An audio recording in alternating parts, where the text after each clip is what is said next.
Another day, another holiday skin. This time we get Arctic Fox Lucio announced by the Play Overwatch Twitter. It actually says Snow Fox on his chest, and I'm starting to get a bit of Sonic the Hedgehog vibe from this skin, which makes sense. When you're doing multiple wall bounces in a row, it does kind of feel like you gotta go fast. The color scheme for this one is a bit muted, and I wonder if all the skins are going to look this way, especially the Zarya skin from yesterday in comparison, despite this looking kind of like Power Rangers armor or something. It also sort of has a casual wear appeal to me somehow, making me think that this year's skins might be a bit more low-key, but we'll have to see how they develop when we see more legendaries get announced and when the entire update comes on Tuesday. That's everything we got for new content for today's video. Next, we're going to move into probably one of the most controversial conversations you can have about balance in the entirety of the Overwatch community. So what I'm going to attempt to do is provide arguments from all sides of the fence on this one, and then come in at the end with my own opinions on where we should go. Of course, we're talking about the hashtag Rework Mercy movement. If you've just been casually following the game and not really paying much attention,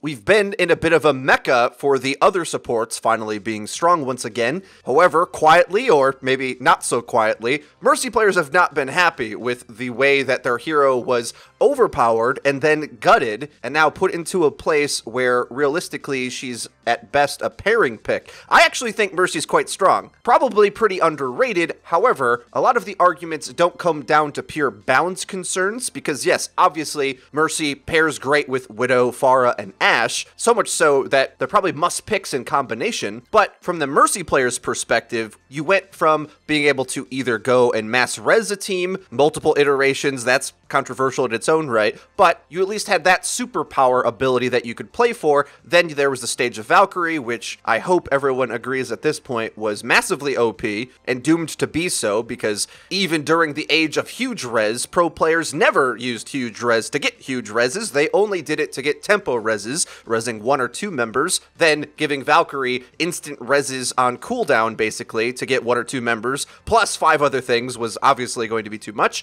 But at the very least, that offered a very engaging Mercy playstyle where she would swoop in and out of the fight quite frequently, but now where her playstyle lands puts her in probably her most impotent playstyle ever, in that in Mercy 1.0, she used to be able to swoop in to make a huge play, possibly even risking her life, and it was on a razor-thin margin, whether she made the play or not. Well now, with the cast time of res on cooldown, she pretty much has to make sure that it's secure. Once in a while, maybe you trade your life for it, but even then, you're only doing it for one hero. So because of that, most of the time, you're using your movement just to run away and stay paired with either your Pharah or whatever DPS pocket you're protecting. First, let's take a look at what some of the proponents for the hashtag Rework Mercy movement are saying directly. This is a tweet from Arya Rose, who is a YouTuber who focuses a lot of her content on the state of Mercy. And in this tweet, she compares the massive pick rate of Ana over everybody else,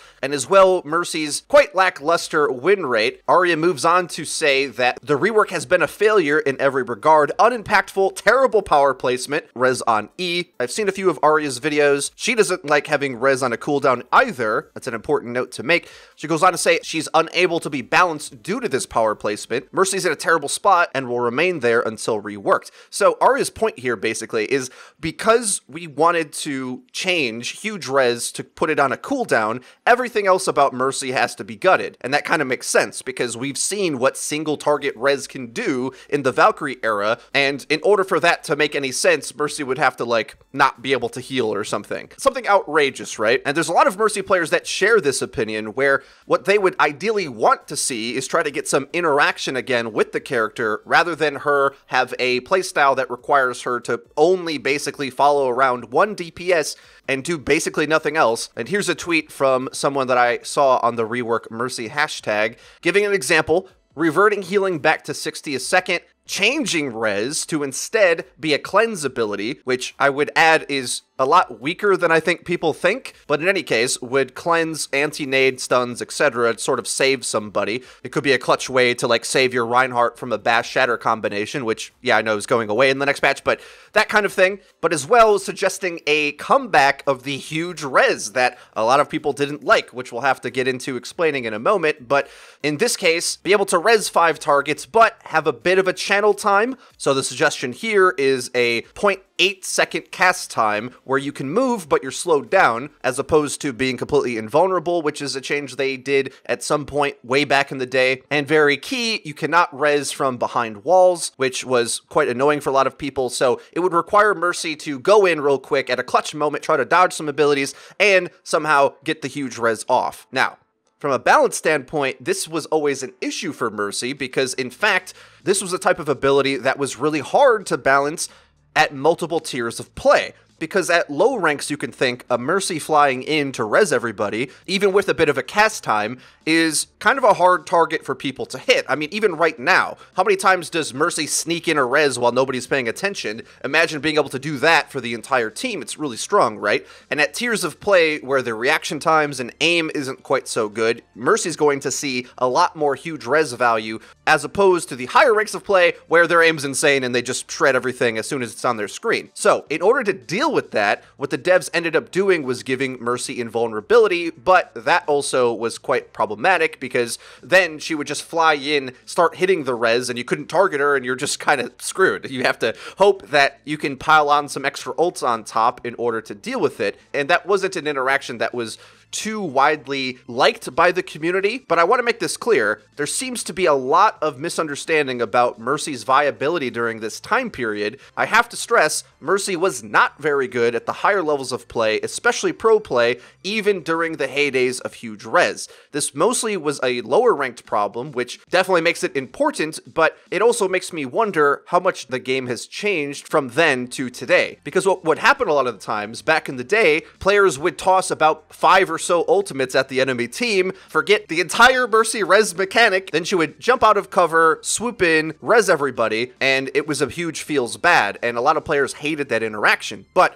the thing is, that was not a good play. Most of the time, at higher ranks, if you try to go for a huge res, well, the team wouldn't have popped all their ults and would have another one ready. And sure, you could come back just to die again. They would pop another ult on top of you, and the whole huge res thing just wasn't very strong. But this is where I'll finally get into explaining my opinion. I never was against losing Mercy's huge res, because it was a mechanic that was strong for lower ranked players and balanced at higher ranks. Granted, there is a counter argument that a lot of players really didn't like the hide and seek gameplay. But I think going out to find characters at different parts of the map would be a breath of fresh air in comparison to the throw 3 tanks, 3 supports on point, brawl till you win playstyle we have right now. It would be way better to have to go hunt a Mercy rather than be forced to play goats against goats if Mercy were to come back with the huge res ability in some context. I want to emphasize that we don't have to have res as we knew it before, but I think reverting Mercy in some way and reworking her again in order to somehow make a big res balanced would counteract a ton of the power creep that's come into the game recently. If you watched my video yesterday, near the end of it, I explained how Goats comp, being incredibly prevalent and strong at the higher tiers of play, largely comes from their ability to have the best ultimates in the game. Yes, Zarya's Graviton Surge got nerfed in a bit so that its range doesn't reach as far, but once you're in that thing, you're basically dead. And if you remember the Hanzo Dragon Strike meta that existed in Ranked for about an entire season wouldn't exist, basically, if res was a thing. And this is kind of the problem and the tension point where we're looking at where the game's at. There's so much power creep in the game, there's already so many free kills on queue, most of them coming from tanks, frankly, that because there's not really a way to punish that, well, it's the best thing in the game all the time. So ultimately, my opinion does mostly side with making Mercy fun to play again, but also, I think, giving us something in the game that actually can counteract some of the ultimate combo power creep that we've got in the game thus far. Because you see, right now, you already can sometimes run Pharah to counter goats, or Junkrat Widow on a few key maps. It can kind of work, but it would really work if Mercy was able to res you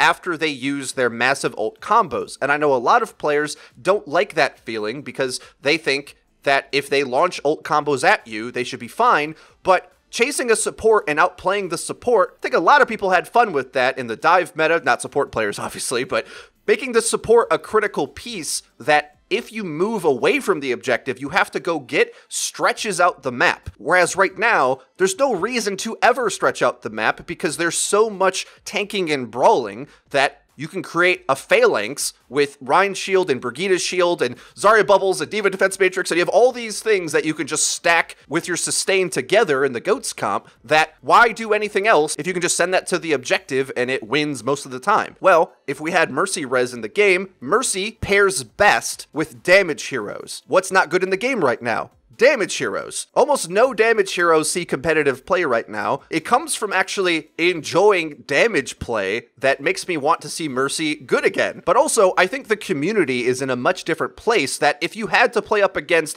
Mercy with huge res again, in a more balanced and healthy way, hopefully, players would be a lot better at making sure that they hunt down the Mercy. And we have more tools to do that with. We have Sombra, who's able to go infinitely invis and go scout every corner and have perfect map control all the time, and she even probably could hack Mercy before she gets in for res. We have Brigida who can stun. There's all sorts of things in the game that would be better against res than it was back in the day when it first existed. And I don't even think a lot of the Mercy players who are advocating for this rework want Valkyrie back, for example. I think a lot of people expect that they're just asking for free power, but instead I think what they're actually asking for is having Mercy be able to make a big play where she just doesn't make any big play anymore at all. And yeah, she's still strong because she's so reliable, hard to track down, and can damage amp Afara, but we're really missing an opportunity to be able to have a different type of meta that stretches the field and incentivizes going out and shooting things, even if it is finding a Mercy who hides in some spot. That alone makes mobility powerful and required, because a GOATS comp doesn't go scout. A GOATS comp doesn't have map control. It just goes to point. So you have to run damage characters to track her down,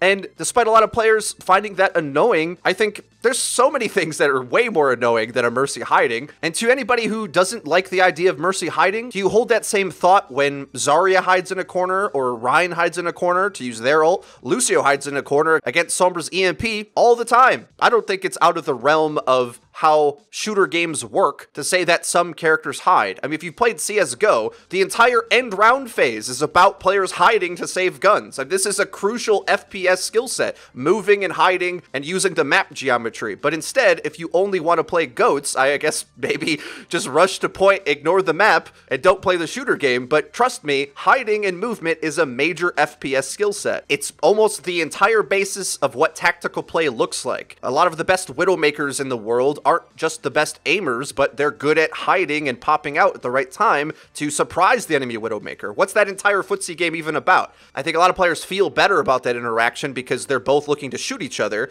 but Mercy doesn't have offense. I think it's entirely fair that the character who's holding a healing beam all the time to have some power enabled in her hide and go seek play. So I'm fully prepared for a big percentage of the community to disagree with me on this. That's fine. At the end of the day, we can't all agree on where the balance is. On this channel, I think we've now reached the third major change that would help stop the GOATS apocalypse that is impending onto us with Season 2 of Overwatch League coming in February. Just a few short months, by the way. The clock's ticking.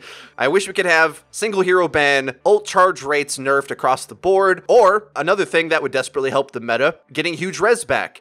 Hopefully in a balanced capacity that isn't completely annoying to play against, but it's got to be a little bit annoying for it to be any good, which we have to realize all the characters we like to do annoys somebody. And that's actually a big component of what makes the game fun and impactful rather than stale and shallow, where as we start to shave things down too much or enable one type of play, well, we get the meta that we have. And I'd like to see that shaken up. I tell you to let me know what you think in the comment section down below, but many of you already are. So have at it. Just be kind to each other in the comments, please. If you enjoyed the video, even if you disagree with my arguments, please leave the video a like. We do appreciate it. And because we upload each and every day, you're going to want to hit the subscribe button and hit the bell icon so that you get notified when our videos go live. Link to the description is our Twitter, where we tweet out news, updates, and dank memes. That's been it for me. I've been FREEDO for Your Overwatch. I'll see you guys next time.